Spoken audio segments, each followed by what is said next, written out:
Ago in a hospital room in Quetta, Baluchistan. My world was forever altered. At the tender age of 10, recovering from surgery, I watched as my father left, summoned for his government duty in a remote town of Baluchistan, promising to return in a couple of days. Little did we know, those would be the last words we heard from him. 2 days later, on June 28, 2009, Pakistani intelligence agencies forcibly disappeared him from his workplace residence. The shock and devastation that followed are incredibly etched into my memory. The frantic searches, the tearful pleas for answers, the haunting silence that engulfed our home. For the past 14 years, 11 months and 3 days, my family, my siblings, my mother and I have been left grappling with the agonizing uncertainty about my father's whereabouts. I don't know whether I am an orphan, and my mother still wonders whether she calls herself a widow or still wait for her husband. Each passing day feels like an eternity as we swing between hope and despair, clinging to the fading embers of optimism that he will one day return. But as the years stretched on, the reality of our situation became painfully clear. Our once vibrant family was shattered, replaced by a relentless cycle of advocacy and activism. I found myself thrust into a world far beyond my years, reading appeals at press clubs, chanting slogans on the streets, and enduring the harsh realities of protests in front of government offices. Yet, amidst the chaos and turmoil, a profound sense of solidarity emerged, a shared bond of grief and resilience that connected us with countless other families across Baluchistan. Tens of thousands like us have been torn apart by enforced disappearances, their voices silenced by the brutality of state-sponsored violence. Our ancestral home, a symbol of our heritage and identity, was seized from us and now lies under the control of shadowy groups affiliated with Pakistani secretive agencies. The loss of our home, coupled with the daily challenges of life without my father's guidance, has left us reeling, struggling to find our footing in a world that seems determined to erase our existence. But amidst the darkness, there is a flicker of hope, a glimmer of resilience that refuses to be extinguished. Despite the overwhelming odds stacked against us, I have become to realize that my voice cannot be confined to advocating for the release of my fathers alone. I am driven by a sense of duty to my family, to my community, to every victim of human rights violations who has been silenced by the oppressive forces that seek to crush our spirits. Some say I am a beacon of hope for other victim families, a guiding light in their darkest hour, but the weight of that responsibility is a heavy burden to bear. Can you grasp the depth of helplessness in Baluchistan when another victim seeks solace from me, a daughter who has spent the last 15 years in searching for her own father? The plight of Baluchistan extends far beyond the border of our homeland. It's a story of systematic oppression and unspeakable atrocities committed against us, innocent men, women, and children who dare to speak out against injustices. It is a story that demands to be heard, a story that must not be relegated to the shadows of indifference. For the past 7 decades, the people of Baluchistan have endured severe violations of human rights, with the situation worsening significantly over the last 2 decades. Tens of thousands have fallen victim of enforced disappearances, their voices silenced by the cruel hand of state-sponsored violence. Several mass graves have been unearthed, bearing silence witness to the horrors that have been inflicted upon the people. The process of burying unidentified bodies in an abandoned graveyard continues unabated, a grim reminder to the countless lives lost to the brutality of enforced disappearances. Every time we receive the news of a dead body, the families of victims of enforced disappearances are plunged into an unbearable pain and anguish. It's a collective, re-traumatizing experience.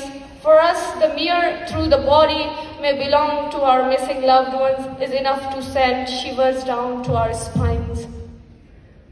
Some bodies are identified, bringing a semblance of closure to grieving families, but for others, we left to bury them as unknown bodies, our living loved ones becoming the unknown in the sea of uncertainty.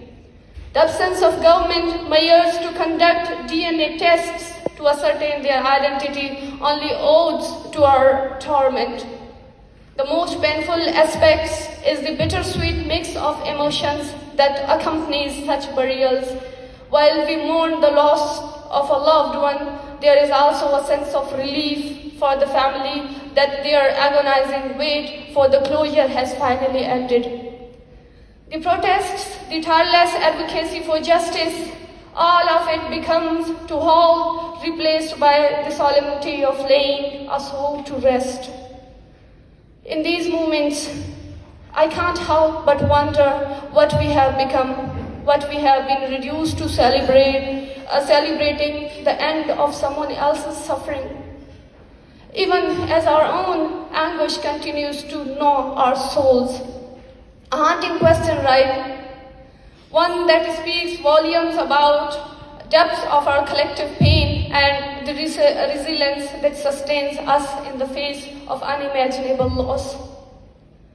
But amidst the darkness, there is a glimmer of hope, a ray of light that pierces through the shadows of despair. It is the hope that one day justice will prevail, that the perpetrators of our heinous crimes will be held accountable for their actions, and it is a hope that I carry every day as I continue to fight for the truth and justice. And not for my father, but for every victim of human rights violations in Baluchistan and other regions of Pakistan.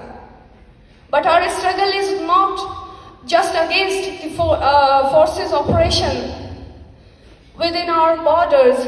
It is also a battle against the deafening silence of the international community, a silence that speaks volumes about the complicity of those who turn a blind eye into the suffering of others. Despite our tireless efforts to seek justice within Pakistan, we have been met with a wall of indifference, a system that is rugged against us, designed to protect the perpetrators rather than the victims. We have exhausted every venue available to us, from the courts to special committees, from government officials to the political parties, and yet our plea for justice have fallen on deaf ears, followed by racist, sexist, and dehumanizing remarks aimed at silencing our voices. But despite the threats, the intimidation, and the near daily reminders of the risks we face, we refuse to be silent. Our voices will not be silenced by fear, by intimidation, by violence. We will continue to speak out against enforced disappearances, against every form of human rights violations, until every last trace of injustice is swept away. And so, I stand before you today, not just as a daughter searching for her own father, but as a voice of the voiceless. I implore you to join me in this fight for justice, for truth, for fundamental rights for every human being who has been silenced by the oppressive forces of tyranny. Together, we can shine a light into the darkest corners of Baluchistan, exposing the truth for all the world to see, together we can hold the perpetrators of these, hold accountable the perpetrators for their actions. And together we can build a future where justice, truth and human rights prevail for the people of Baluchistan and for all the humanity. At last, from this platform, I have a message to my disappeared Baba. My dear father, wherever you are, I want to tell you that for the last 15 years I have relentlessly pursued your all disappeared persons for your safe recovery, never allowing myself to rest. The pain of your absence has driven me to become a voice for all victim families of enforced disappearances and their families. Through countless sleepless nights and tireless efforts, I have fought to bring justice and hope. Today, my resolve is unbreakable. I will not rest until the last disappeared person is released. I am very honored to receive the Frontline Defender Award for Human Rights Defenders at Risk. It has been a painful and hard journey. However, receiving this recognition makes me my resolve stronger. This award is not just a shield of protection for human rights defenders, but also an inspiration and strength for those human rights defenders who are tirelessly working. And I will continue to raise my voice for the voiceless and dedicate this award to the resilient people of Baluchistan and other human rights defenders. This award is a testament of their strength and determination, and together we will persist our fight for justice. I dedicate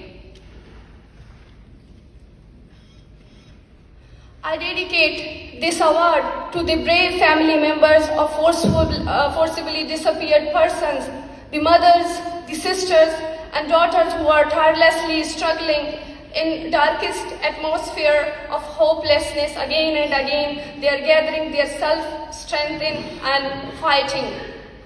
Those unwavering courage in the face of all forms of suppression and human rights violations inspires me every day. Together, we will continue this struggle for you and for every soul of longing to be free. Thank you, everyone. Thank you.